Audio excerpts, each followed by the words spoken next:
occurred to me to make.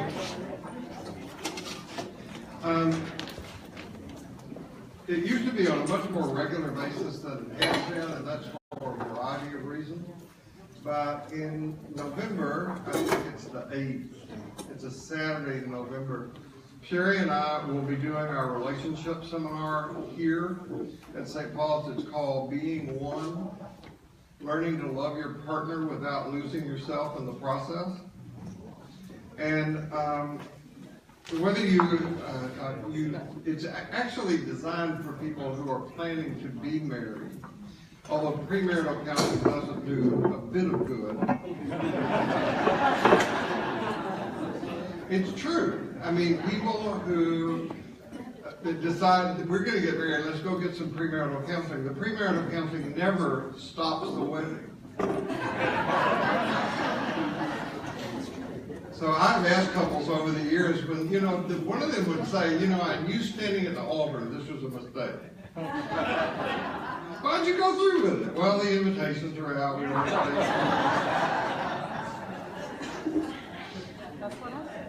I have a friend who is like me, who lives in Austin. He's a psychologist and an ordained clergy, but he doesn't serve a church. He sits in full-time private practice, and occasionally he will have a couple that he's seen for counseling ask him if he would perform the ceremony. And he will say, okay. And then comes up the inevitable question, what do you charge for this? And he says, I want 10% of what you're paying the caterer.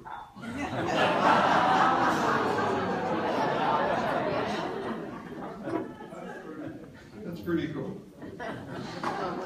So, no matter who you are, no matter where you are on your spiritual journey, you are welcome here.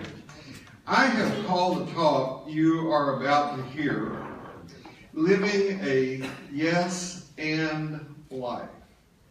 And by the time we get through, I hope that will be clear. The subtitle of the talk is The Joys of Religious and Spiritual Decluttering. As we get older, we are advised to declutter. But before I get into that, I want to ask you for your help. I have become increasingly aware that I have a family member, someone I deeply love, who is in significant trouble. He is in need of an intervention, and I would ask for you to pray for both me and him as I try to figure out a way to stage that intervention. Now, in case you are not aware, an intervention is when a gathering of concerned family members lovingly confront someone with personal information about how that person's addiction affects them and their loved ones.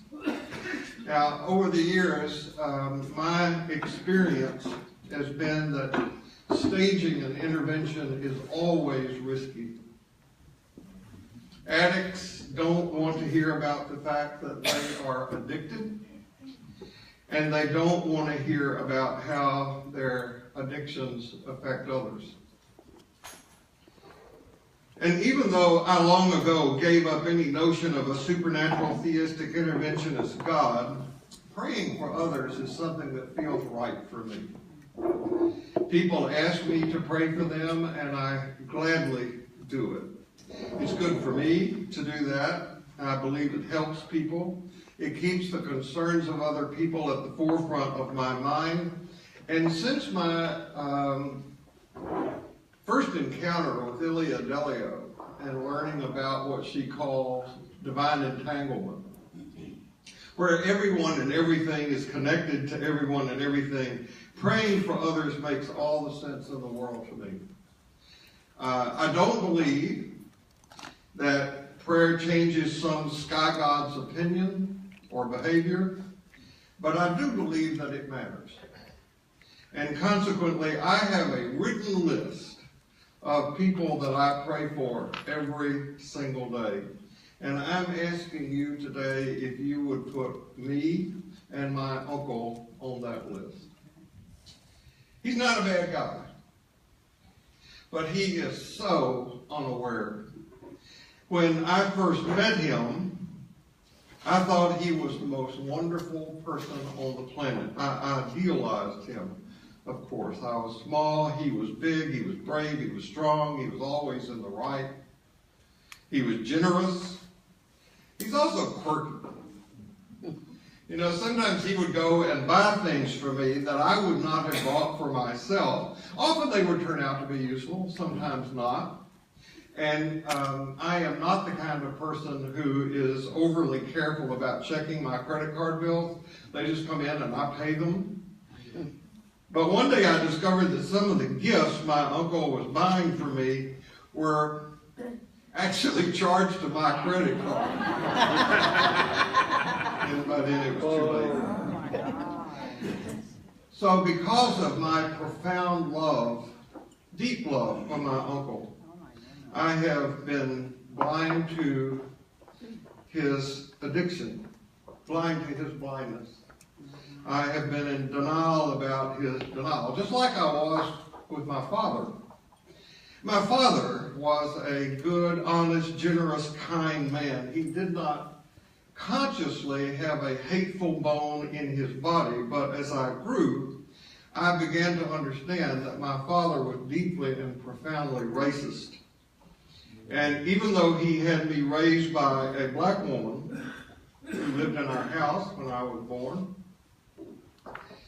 I can now look back and see how my dad actively participated in actions that denied black people access to their legal right to vote in state and federal elections. And though he was not aware of this, he actively demeaned black people by the way he talked to them and about them, and I love my dad. My uncle is like that, except many, many times worse. As I have gotten to know my uncle better, I've become more and more aware that he has a profound shadow side. Now, everybody in this room does.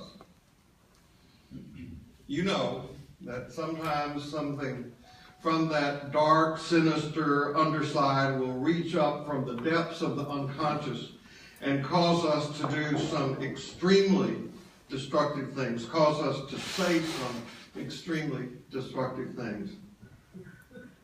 The shadow, both our personal shadow and the collective shadow, is composed of many aspects. It's made up of those parts of us that we don't want to see as true about us, that we don't want to admit to, that we don't know. And it is out of this shadow that my uncle developed a profound addiction. It expresses itself in a need for protection and power and control. And he has absolutely lost sight that, like the rest of us, we live in an interconnected and dependent world. And he has developed an offensive sense of moral superiority, inappropriate and undeserved pride, and a deeply entrenched racism. He says that he loves and respects women, but he doesn't. He uses them, objectifies them. And in spite of his having a good game face and at times coming across as deeply likable, what is at the root of all he does is power and control, which is the antithesis of everything Jesus, who I have been trying to love and follow and teach about, taught against. And one of the things I've been turning a blind eye toward, primarily because I have believed first that this was the real issue, and second because the culture in which I live has convinced me there's nothing we can do about it, is my uncle's compulsion to possess massive weaponry. By the way, my uncle's name is Sam.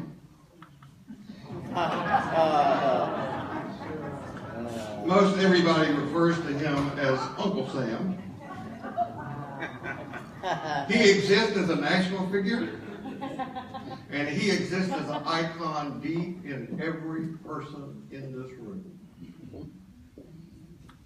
By the way, Uncle Sam started out as a real person. Sam Williamson was his name. He lived near Boston, Massachusetts. And just after George Washington became the first president of the United States, Williamson and his brother moved to Troy, New York to start their business. And their business was packing salted meat in barrels for Army members. And when they would ship these barrels of meat out, on the side of the barrel would be the letters U.S. And the soldiers would ask what that stood for, and they were told Uncle Sam.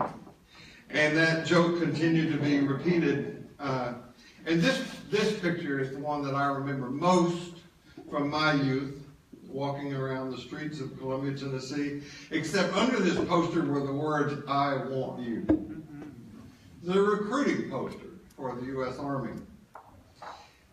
He began to appear in papers as early as 1813, and in 1961, Congress actually adopted a resolution honoring Sam Williamson of Troy, New York, and his brother.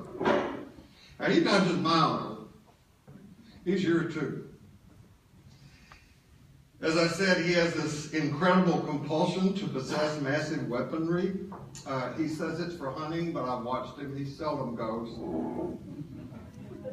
What I've come to see is that he's feeling very insecure. And this insecurity is becoming pathological, and it finds expression in hate, in blame, finding ways to amass more and more wealth, bullying, and worse. And like all addictions, it's self-protective. That is, it's a closed system. And it can never be changed from the inside. No addiction can. That's why all the talk about guns and gun control don't and won't accomplish anything. That's like an alcoholic trying to stop drinking by willpower. That's like trying to nail Jell-O to the wall. If you don't believe what I'm saying is true, just ask a recovering addict. First, the addict has to hit bottom, which in most cases means a collapse of everything so total that everything is lost.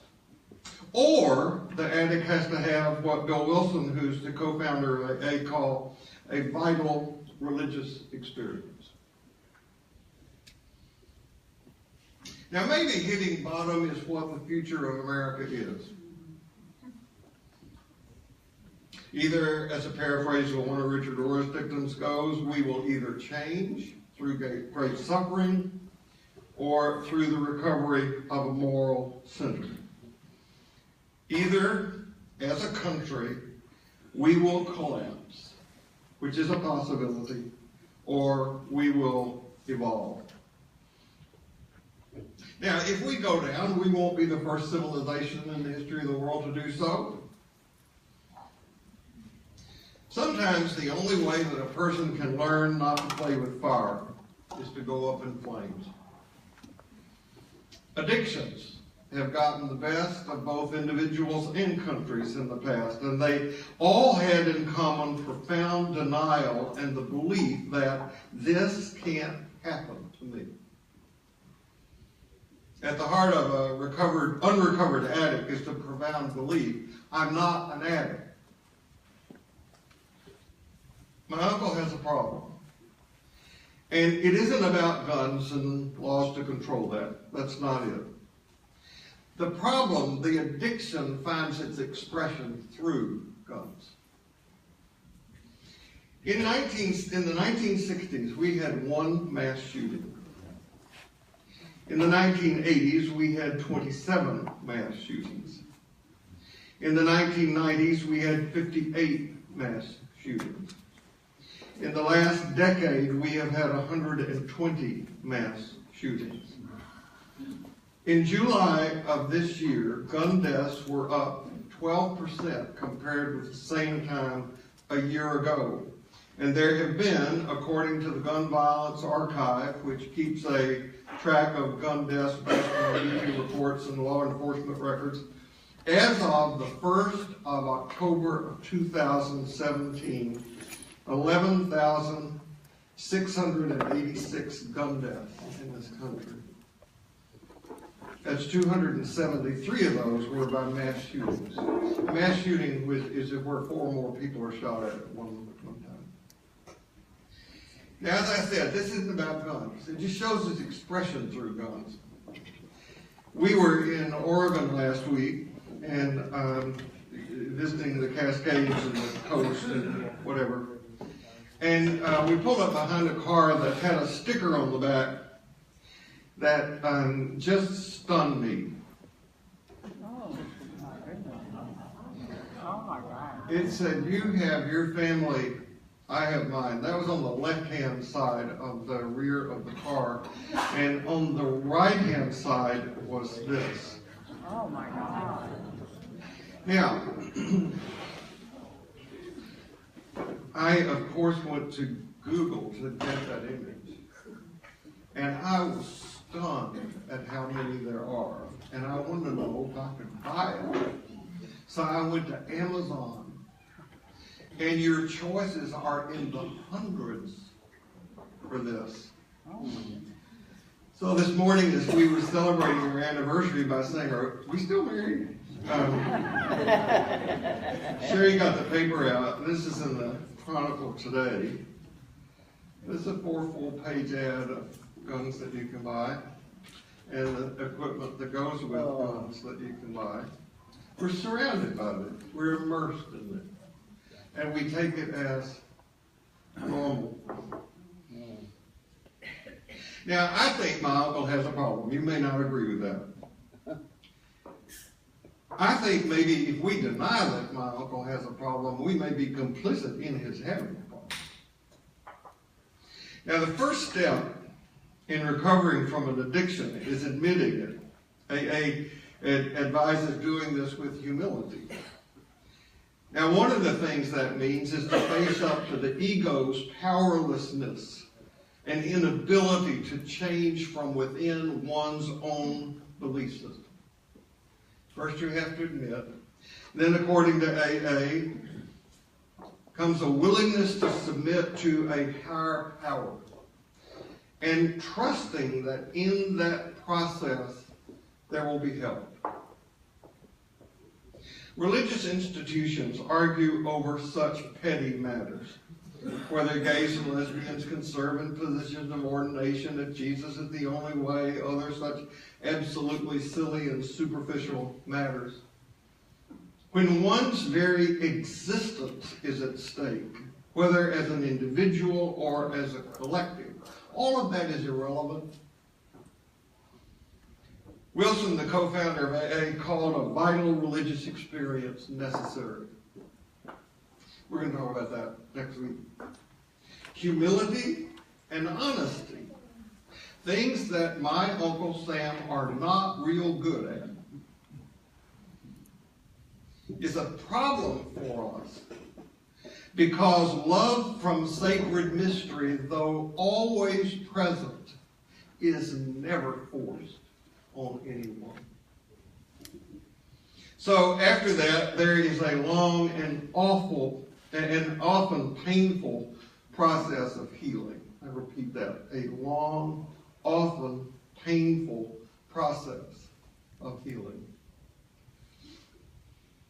My first job, when I got licensed by the Texas Department of Health to practice psychotherapy, was that for 2 years I worked for the Department of Psychiatry at Baylor, working exclusively with alcoholics and their family members. I was so absolutely inexperienced. But I had a very good supervisor.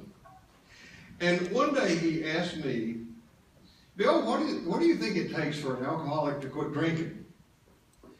And I confess by that time I didn't know, because I had had men and women come through that program who had lost their marriages, they had lost their jobs, they had lost their possessions, they had lost the respect of other people, they had lost their own self-respect. They made vow after vow, going to bed at night, tomorrow I will not take a drink, and the next day. What my supervisor told me was that a person gave up the desire to drink when what they wanted more than that first drink was a better way of life. What will bring healing to my uncle are not just words about everybody coming together, rants for or against gun control because I said it isn't about guns. Not platitudes about what makes us great as a country, about a willingness not to give up. All those things only underscore the ego's, both individual and collective, closed belief system. My uncle is an addict. And he is in profound denial. Our culture is in the grip of a profoundly dysfunctional and destructive belief system. I gave a talk in here, the last one I gave, called Transgressing into Transcendence, and this talk continues in that same direction. I just needed to bring up the issue of my uncle because I love him. I'm indebted to him. I have benefited by him so very much, and I am concerned about him. You know, no matter where one is born on the planet, we are given some set of rules to follow and boundaries to stay in when we first enter a tribe. And these rules, these boundaries, keep us safe, they keep us alive, they keep us secure within the group that provides these rules for us. They are not only home for us, where we feel good, they are the truth for us. We take them as the way things are, and we begin to believe that other people ought to think and believe the same things that we think and that we believe. And if they don't, they're foreign. I remember what a shock it was. It should not have been, but it was. We were coming back from a long trek in Europe, and we were flying home from Nice, France, and had already gone through security. Was not what it was, what it is now. We'd gone through security, and we were ready to get on the plane. And I decided I would go to the bookstore in the airport lounge and see what was available. And I saw a section of books called foreign language books. And I went over to see that all those books were in English. Gave me a different perspective. Now, I'm continuing this emphasis on transgression because the teachings of Jesus, certainly the one we are up to for today from the Gospel of Thomas, are all about crossing boundaries to enter into the territory he called the rule of God. One way to describe what Jesus is talking about is how the world would look if God ran the show, and not how the world would look if it was run by what Paul the principalities and the powers, what we call the system. So here's today's teaching from Thomas. Yeshua, the given name for Jesus, says, "Whoever finds the cosmos and becomes rich must ultimately let the cosmos go." The common theme in the Jesus canon, he's talking frequently about if you want to have, you must be willing to let go. Give up. Rich young ruler, taking away the cross, giving up everything you have in order to follow me. If you don't leave father and mother, you can't be a disciple of mine. You've got to give it all up. If we don't make room in our distracted, crowded lives, there's little room for the sacred. Sin for Jesus was not made up of a list of things not to do, like not smoking, drinking, cussing, dancing, playing cards, or associating with people who do, which is what my tribe taught. Sin for Jesus was wandering off a path. It was wandering off a path where we stay aware of our connection to sacred mystery. Being on that path is something Jesus called prayer. He did it a lot. The teacher of ordinary life refers to it as having a daily spiritual practice, staying on the path, and being aware when we're not on that path, and making corrections. Jesus is always transgressing boundaries and breaking rules. In one of the speeches he gave when he was president, John F. Kennedy said, "Conformity is the jailer of freedom and the enemy of growth." If conformity is the jailer of freedom, then transgression of the norms and rules of conformity is a regular and unavoidable act on the path to liberation. If we don't transgress, we gain no personal or spiritual development, no cultural evolution. I have told you this before, but maybe it'd be long ago enough that you don't remember. I said this in here 9 years ago. We had just come back from a conference, a Richard Rohr conference, in which Dr. Bill Plotkin was the main presenter. Plotkin calls himself a Buddhist refugee from Judaism. And he had devoted his life to what he calls self or soul development. And as you know, there are various theories of moral development, intellectual development, ego development. And so Plotkin has done similar work in talking about how people grow up as a self, as a soul, as a spirit. And he has done research in saying you can pretty well tell, this is what next week's talk is going to be about, how you can measure progress along this way. And Plotkin said that their research shows that 80% of the adult population of the United States is arrested at late adolescent development. And he said the way that you can know this is by watching what is on primetime commercial television and what goes on in political debates. He described political debates, doesn't matter what your party is, as nothing more than high school cafeteria food fights.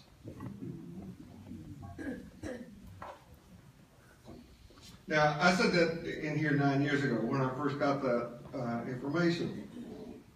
While working on this talk, I was reading a journal in which Plotkin has an article, and I want to read you a paragraph of it. And now remember, he's talking about the soul growth in contrast to the ego's growth. And I'm basing this on how good he looks, how well she follows the rules and norms, how much he controls.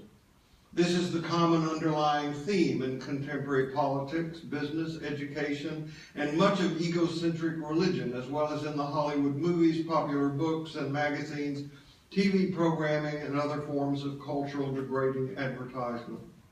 And this is the subtext in a large percentage of conversations people have every day in egocentric society. Now, the territory of transformation I am hoping we can consciously and deliberately move into in the weeks ahead is that which is referred to by most spiritual teachers as the perennial tradition. It is not divisive, it is not sectarian, it is not denominational, it is not one religion. But we can't move in that direction if we think that what we have is the only truth. There is a saying I love, which I thought I had here. This is our primary purpose in life. There is a saying I love that says, "The one who does not travel thinks mother is the only cook." H.G. Wells once wrote, "Human history becomes more and more a race between education and catastrophe." Well, the race is on. The growing, urgent question in our time and for us is, in what subjects do we and our neighbors need to be most educated? I promise you, it is not about how many mass shootings there are and will be if we don't sober up. We get assaulted with these every time there is one, and it does no good. We need to learn, for one thing, that our isolation from each other and others is detrimental to our long-term well-being. We need to give up the religion of divisiveness. We need to learn what every living religion all over the planet has taught us from the beginning of recorded history. Our survival lies in learning to treat our neighbor individually and corporately in the way we would like to be treated. One of you gave me this graphic showing what we call the golden rule from 13 different religious perspectives.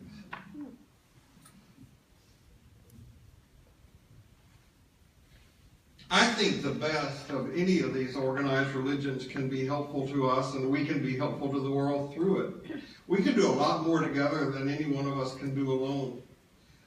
The best of the organized Christian religion has started hospitals and universities and colleges and orphanages and homeless shelters and all sorts of things. So I encourage you to find a religion and practice it, one that will bring you into contact with others. That's why we had that lunch a few weeks ago, so that ordinary life will be more for you than just staring at the back of somebody else's head. Find a place where you can serve, where you can learn. Find rituals that heal you and energize you, but beyond this, let your real religion empower you to lead a life of loving kindness and compassion.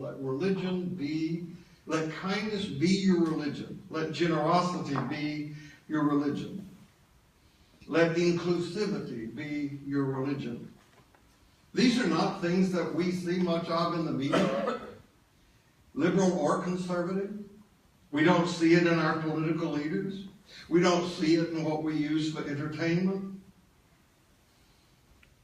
I think it would benefit us to learn with openness, humility, and honesty, what happened to my uncle? How did he get in this position? He's a good man. He has a lot of good qualities. But he has a past that got him where he is today. And some of that past is not a pretty picture. I grew up in Tennessee in what was at one time Cherokee territory, Native American territory. And I was taught growing up, when I asked about it, that the Native Americans wanted to leave when the white man came in. I'm not kidding you. Or the white man knew better how to farm and raise cattle. Or the natives would really be happier elsewhere. These were the myths that we were taught growing up in the South in Tennessee about Cherokees. I think having a history collectively that has done what it has done to the Native American people takes a toll on the human psyche. And then there is the fact that just like my father, my uncle is profoundly racist. Except my uncle's history is so ugly, it's not considered polite even to bring it up in a place like this. At one time, he actually thought it was okay to own people. And he justified that by quoting certain passages from the Bible. Now, some of his nieces and nephews have continued that practice with regard to people of other than heterosexual orientation. Nothing more deeply divided this country than the matter of slavery.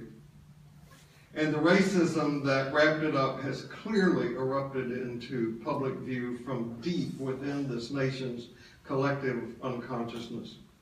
You know, it isn't just smartphones and the internet that have isolated us from each other. The ethos of this country from the very beginning has been hyper impact our theology. Personal relationship with Jesus, are you saved when you go to heaven? Not about the collective. But it also created an economic system which, in spite of all its virtues and benefits, has allowed rich persons to amass power through the exploitation of the poor and the disenfranchised. Slavery, which is its most egregious form. And you know, I can, you can, the collective can. We can justify just about anything we want to do. Whether it is ultimately self-destructive or not. That's the mindset of an addict. In light of some experiences of sheer hatred between different groups lately, I've longed for a figure to come on the scene to lead us as a country through a process like was done in South Africa after apartheid came to an end. I long for a Nelson Mandela to come on the scene. I long for there to be an American Desmond Tutu to lead us in a peace and reconciliation movement across the country. We had such a leader, but he was assassinated. In his most well-known speech, Martin Luther King Jr. said, "The marvelous new militancy which has engulfed the Negro community must not lead us to distrust all white people. For many of our white brothers, as evidenced by their presence here today, have come to realize that their destiny is tied up with our destiny. And they have come to realize that their freedom is inextricably bound to our freedom. This offense we share, mounted to storm the battlements of injustice, must be carried forth by a biracial army. We cannot walk alone. All people are caught in an inescapable network of mutuality. Injured heart is fools."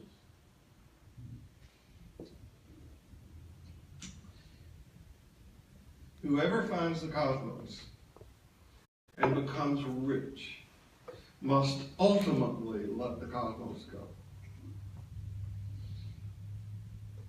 Over and over and over and over in many different ways, Jesus tried to say to his followers, you cannot hang on to what you've got and be open to something new at the same time.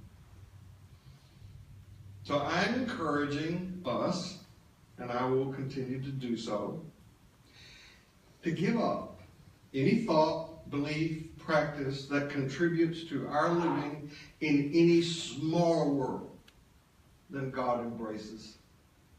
Let's declutter our lives with religious and spiritual beliefs that have outlasted their usefulness, that are no longer wise enough to hold us and our neighbors that we have been given to love. I want to suggest one very simple but likely very difficult practice for you to take away from here today. People always say, I need something to take away. Okay. One of the first teachings I received from my spiritual teacher in the 60s who was Buddhist. And it's one that I memorized, and I can do it from memory. I'll maybe look at my notes. By the way, there is no Jesus seminar for Buddhism like there is for Jesus. There are Buddhist scholars who are devoted to trying to find out what Buddha really said or didn't say, and most of the things that you see on coffee mugs and other places that Buddha said he didn't say, but that's another class for another time. It's a real scholarly effort to try, because Buddha's in a whole different category about written material than developed around the Jesus thing. But here's what my teacher taught me. The thought manifests as the word manifests as the deed. The deed develops into habit, and habit develops into character. So watch the thought and its ways with care, and let it be born ultimately out of love for all beings. That'll be in the script when you go out. Here it is again. The thought manifests as the word manifests as the deed. The deed develops into habit, and habit hardens into character. So watch the thought and its ways with care, and let it spring from love, born out of concern for all beings. We create the world in which we live by our thoughts. We are like God in that we speak creation into existence. So I want to suggest that each of us work this week to make a slight but major alteration in the way that you think and speak. Usually when we hear things from someone, and you probably have thought this about several things you've heard today, our response is to say, yes, but. I want to suggest that in the week coming, we be open to creating a new and different world in which to live by thinking and then saying, yes, and.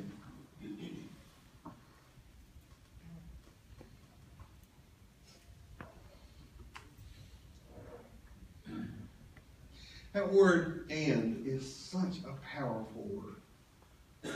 And teaches us to say yes. And allows us to be both and keeps us from being either or. And teaches us to be patient and long-suffering. And is willing to wait for insight and integration. And keeps us from dualistic thinking.